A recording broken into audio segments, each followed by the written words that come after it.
हम सब जानते हैं कि एक्सरसाइज के अमेजिंग बेनिफिट्स हैं, अनगिनत बेनिफिट हैं, फिर भी हम 90% ऑफ पॉपुलेशन रेगुलर एक्सरसाइज नहीं करती, और जो 10% रेगुलर एक्सरसाइज करते हैं उसमें से भी सिर्फ 2% ही प्रॉपरली एक्सरसाइज करके अपनी बीमारियों का रोकथाम कर पाते हैं। 8% लोग अभी भी एक्सरसाइज करने के बावजूद भी अपनी बीमारियों की रोकथाम नहीं कर पा रहे और दवाई नहीं छोड़ पा रहे। इसके पीछे क्या कारण है? इसके पीछे बेसिकली मेरा ओपिनियन है वो ये कारण है कि एक्सरसाइज के जो बेनिफिट्स हैं और इससे क्या बॉडी में चेंजेस आते हैं रेगुलर एक्सरसाइज करने, उसके पीछे की साइंस को हम लोग समझते नहीं है। और इस साइंस को ना समझने की वजह से हम लोग इस चीज को सीरियसली नहीं लेते, और फिर हम सीरियस ना होने की वजह से मोटिवेशन नहीं पाते और रेगुलर एक्सरसाइज के लिए मोटिवेटेड रूप से, डिसिप्लिन रूप से नहीं कर पाते। इसके अलावा बहुत से लोगों को बहुत से डाउट्स रहते हैं एक्सरसाइज को लेके, जैसे एक्सरसाइज सुबह करें या शाम को करें, खाली पेट करें या कुछ खा के करें, ऐसे कितने टाइप्स हैं, कौन कौन सी टाइप एक्सरसाइज किस किस बीमारी के अगेंस्ट काम करती है कि उसके रोकथाम में काम करती है, और ओल्ड एज होने के बाद हमें सिर्फ वॉक ही एक्सरसाइज करनी चाहिए, जिम नहीं जाना चाहिए। बहुत से लोगों के बहुत से और मिथ रहते हैं एक्सरसाइज को लेके। आज हम इन्हीं मिथ्स को डीकोड करेंगे, that's why it's called exercise decoded. अब आपका सवाल होगा कि मैं कौन होता हूं ये ज्ञान बांटने वाला। तो let me introduce myself. My name is doctor Jayant Sharma. I am a father of a beautiful angel. I am practicing homeopathic medicine since last 14 years. I am a consultant psychotherapist, founder of the Protsan program, which forms as a lifestyle implementership program, जिससे हम आपकी बीमारियों की रोकथाम बिना दवाइयों के करना आपको सिखाते हैं और करना चाहते हैं. I am a COVID warrior with an experience of treating more than 18,000 COVID patients without using any allopathic medicine, with only homeopathic medicines. Also, I am an ultra marathoner, having completed the highest marathon of the world, Khardungla Challenge, 72 kilometers, and attempting 122 kilometers this year. I am a fitness enthusiast and a lifestyle implementer. तो exercise, सबसे पहले exercise के बारे में जाने तो सुबह और शाम का जो सवाल है, एक्सरसाइज के मोस्ट बेनिफिट सुबह के टाइम होते हैं, बिकॉज हमारी बॉडी सर्कैडियन रिदम फॉलो करती है, जिसकी वजह से बहुत से हार्मोन सुबह के टाइम सेक्रीट होते हैं और हमारी बॉडी को फैट बर्निंग और हमारी जो परफॉर्मेंस है उसको इम्प्रूव करने में हेल्प करते हैं. बट इसका ये मतलब नहीं कि अगर आपके पास सुबह टाइम नहीं है तो आप शाम को एक्सरसाइज ना करें. शाम को भी एक्सरसाइज के बेनिफिट्स बहुत हैं, मगर हाँ, सुबह और शाम में अगर आप सवाल पूछेंगे तो सुबह प्रेफरेबली करनी चाहिए. सेकेंड क्वेश्चन, खाना खा के करें, खाए बिना करें. बहुत सी एक्सरसाइज जैसे एरोबिक एक्सरसाइज या कि रनिंग, वॉकिंग, साइकिलिंग और gym exercises, anti gravity exercises, ये सब कुछ खा के करनी चाहिए. चाहे आप इसमें आप कोई बनाना खा लें, ब्लैक कॉफी ले लें, डेट्स ले लें, कुछ भी pre workout. But pre workout supplement लेने की कोई जरूरत नहीं है, दैट इज डेंजरस एंड वो एक जहर के बराबर है. इसके अलावा योगा एक्सरसाइजेज जरूरी, कुछ योगासन स्पेसिफिकली एंड ब्रीदिंग एक्सरसाइज, प्राणायाम खाली पेट करनी चाहिए. सबसे पहले एक्सरसाइज के बारे में समझना है तो उसके प्रकार को समझना पड़ेगा कि एक्सरसाइजेस के कितने प्रकार होते हैं. तो there are basically 5 types of exercise. Exercise के 5 प्रकार हैं. एरोबिक एक्सरसाइज, जिसमें cycling, running, swimming, aerobic, Zumba, dancing etcetera आते हैं.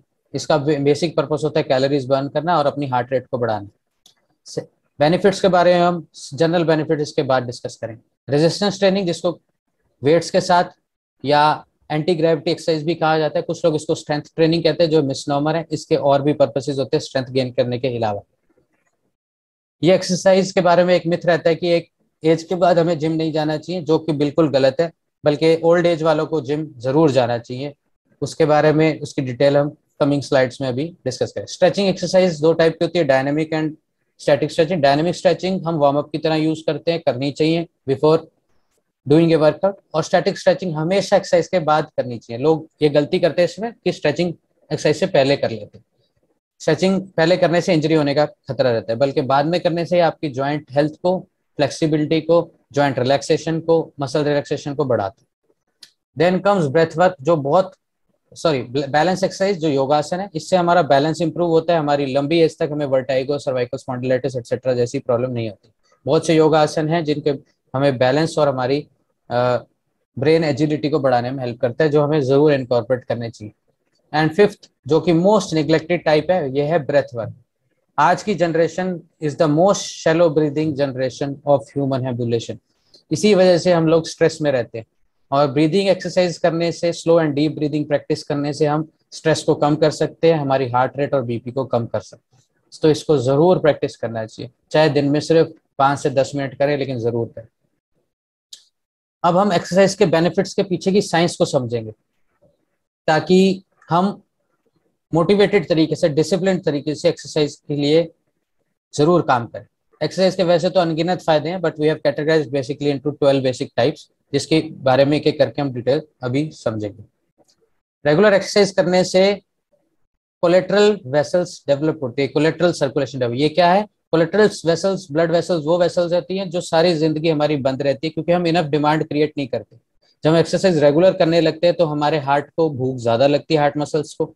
तो भूख ज्यादा लगेगी तो उसको खून ज्यादा चाहिए, ऑक्सीजन ज्यादा चाहिए, उसके लिए वो कई मैकेनिज्म है साइंटिफिक, उसके साथ हमारी collateral circulation, extra blood vessels को ओपन अप करते हैं। अब इस फिगर में देखें अगर आप, तो ए वाली फिगर में कोलेटरल वेसल्स डेवलप नहीं है और इनको हार्ट अटैक आ गया, यानी ब्लॉकेज होगी, तो इनके हार्ट के मसल्स यहाँ पे डैमेज हो गए।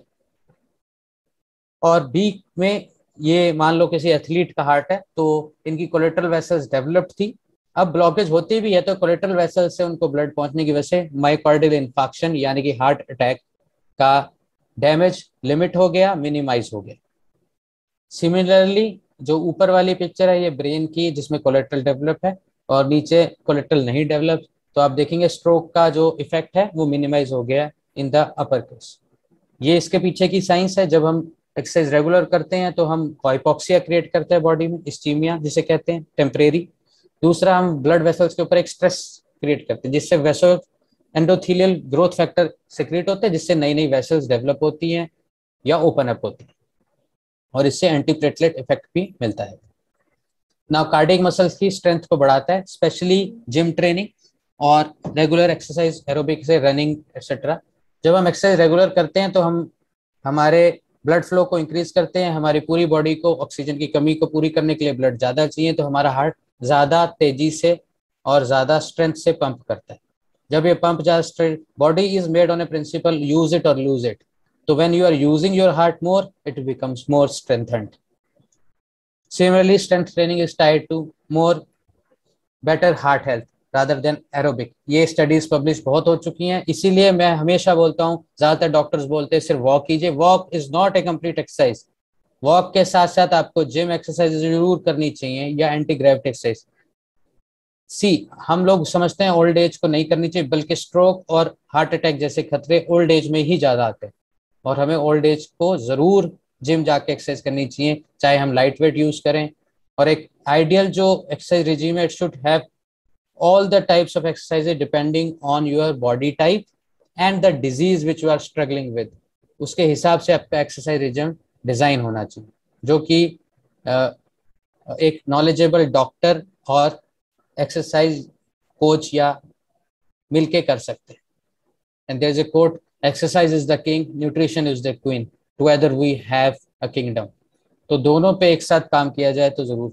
And by the grace of God, I have both experience with me, medical experience as well as exercise experience.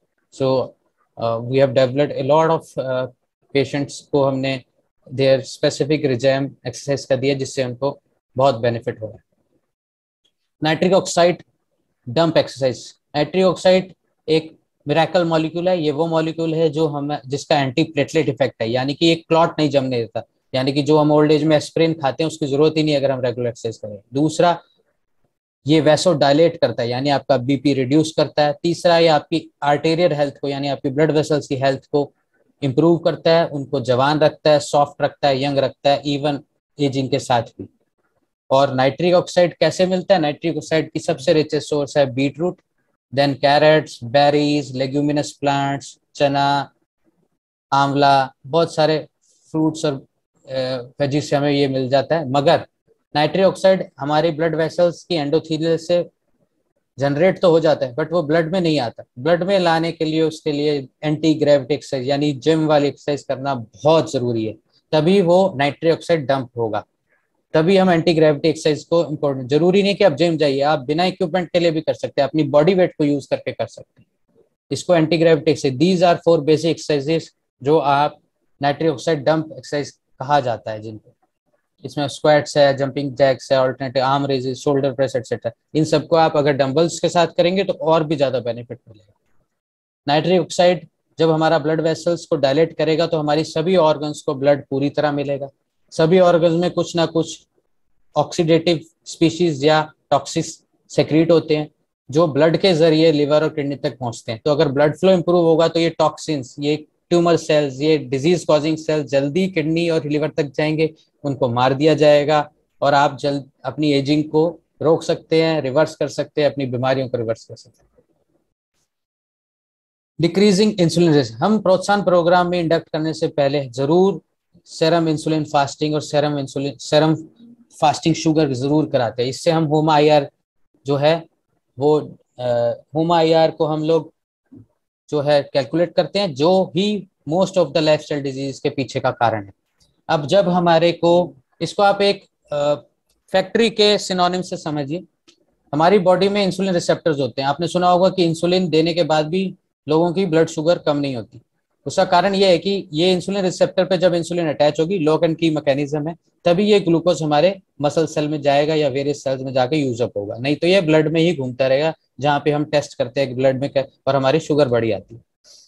तो प्रॉब्लम क्या आती है एज के साथ, जैसे एक फैक्ट्री में हमारा जो है हमारी माल हमारा बिक नहीं रहा मान लो, तो आप जो है और एम्प्लॉयज को तो नहीं एम्प्लॉय करोगे ना, बल्कि जो एम्प्लॉयज है उनको निकालना पड़ेगा आपको।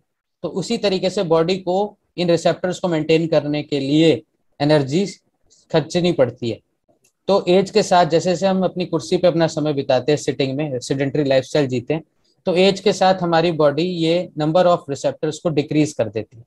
तो इंसुलिन होने के बावजूद भी ये रिसेप्टर ना होने की वजह से इस इंसुलिन का बेनिफिट, हमारे इंसुलिन लेवल तो बढ़ा रहता है मगर हमारा ग्लूकोज लेवल कम नहीं होता। तो ग्लूकोज भी बढ़ रहा है, इंसुलिन, तभी हम इंसुलिन लेवल ज्यादा होना हमारे लिए अच्छा नहीं है और ये मोटापे का भी एक मेन कारण।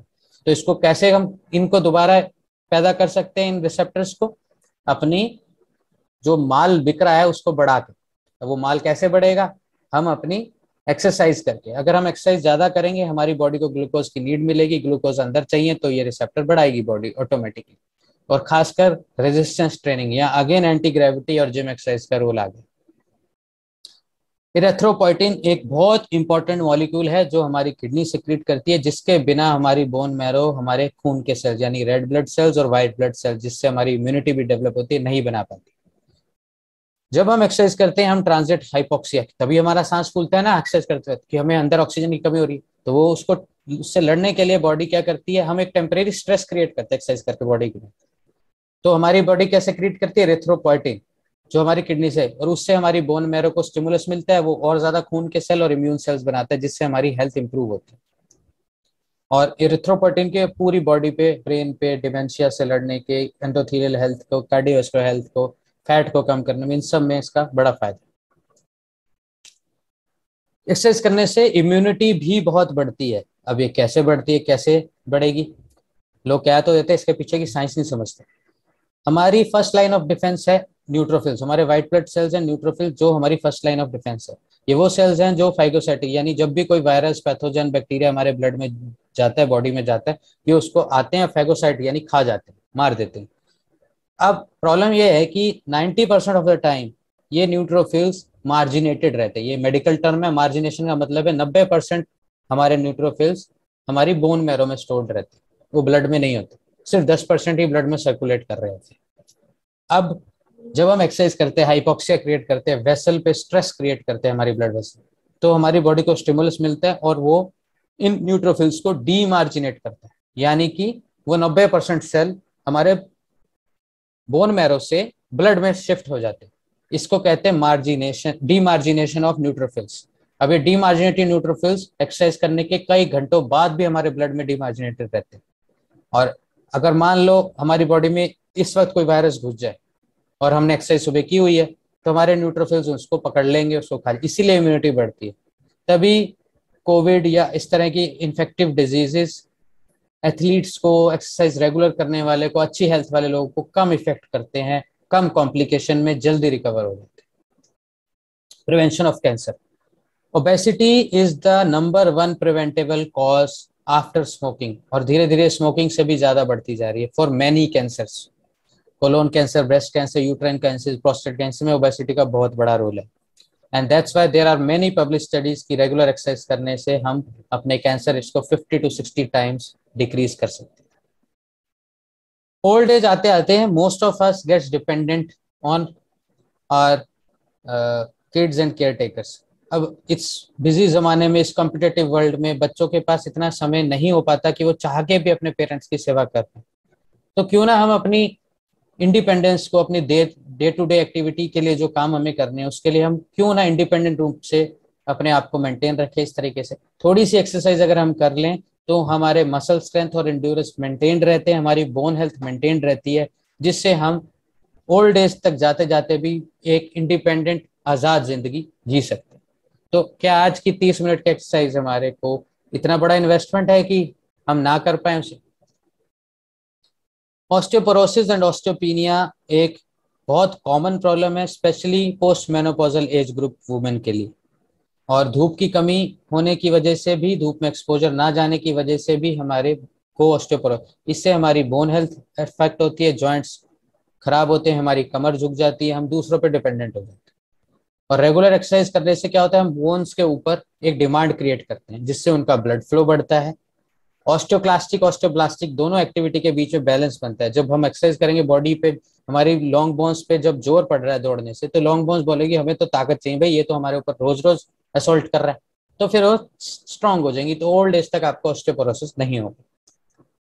सिमिलरली जॉइंट प्रोप्रियोसेप्शन, यानी कि हमें सेंस ऑफ प्रोप्रियोसेप्शन होता है, सेंस ऑफ और body related to the environment, यानी कि हमारा बैलेंस। तो वर्टाइगो जैसी प्रॉब्लम या इस तरह की प्रॉब्लम या जॉइंट्स की स्पेस के अगेंस्ट हमारी पोजीशन हमें ज़्यादा इम्प्रूव्ड रहती है। ये पब्लिश स्टडी है उस बारे में कि रेगुलर एक्सरसाइज करने से हमारे जॉइंट प्रोप्रियोसेप्शन की सेंस बढ़ती है।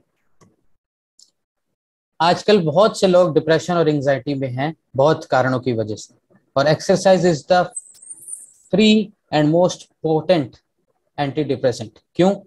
जब हम एक्सरसाइज करते हैं हमारी बॉडी एंडोर्फिन सिक्रीट करती है, कैटेकोलामिन सिक्रीट करते हैं, जो इन टर्न इनडायरेक्टली डोपामिन हमारे दिमाग में सिक्रीट करते हैं। Dopamine is the feel good factor, हमें इसे इंजॉयमेंट मिलती है, और इसी को रिप्लेस करने के लिए हम एंटी डिप्रेसेंट ड्रग्स देते हैं।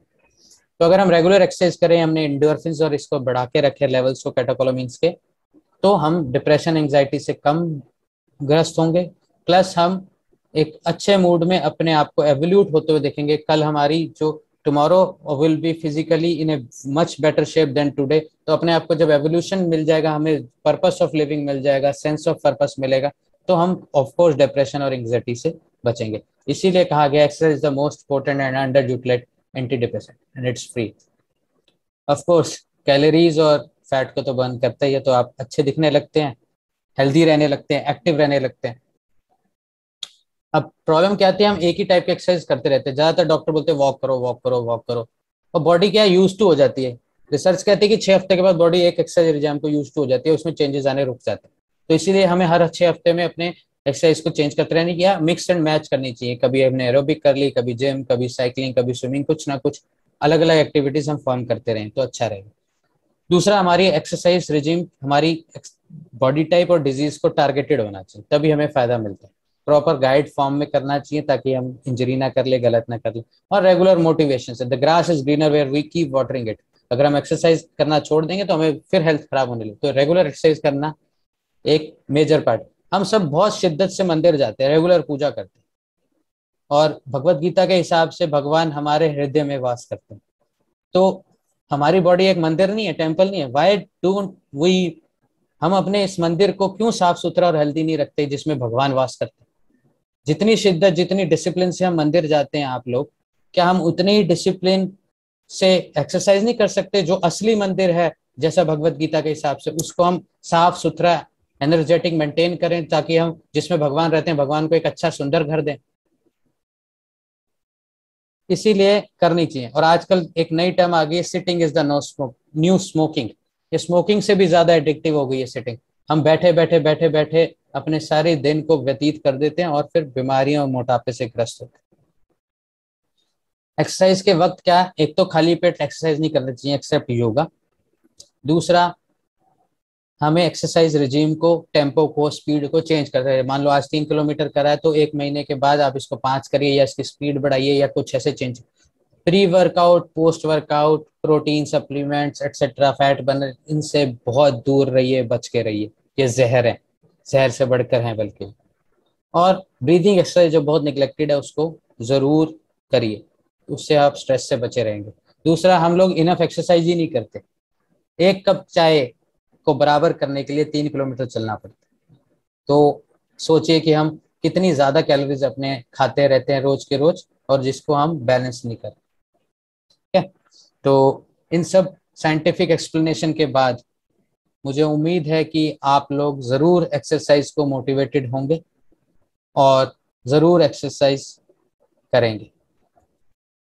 और इस वीडियो के बारे में जरूर हमें कमेंट बॉक्स में बताइए कि आपको इससे कुछ नॉलेज बढ़ी, बेनिफिट हुआ। और आने वाले कुछ वीडियोस में हम एक्सरसाइज स्पेसिफिक्स के बारे में बातें, हर प्रकार के एक्सरसाइज में की जाने वाली गलतियां, उनके बेनिफिट्स और उनको करेक्ट फॉर्म में कैसे किया जाए, इसके बारे में बात करेंगे इन कमिंग वीडियोस।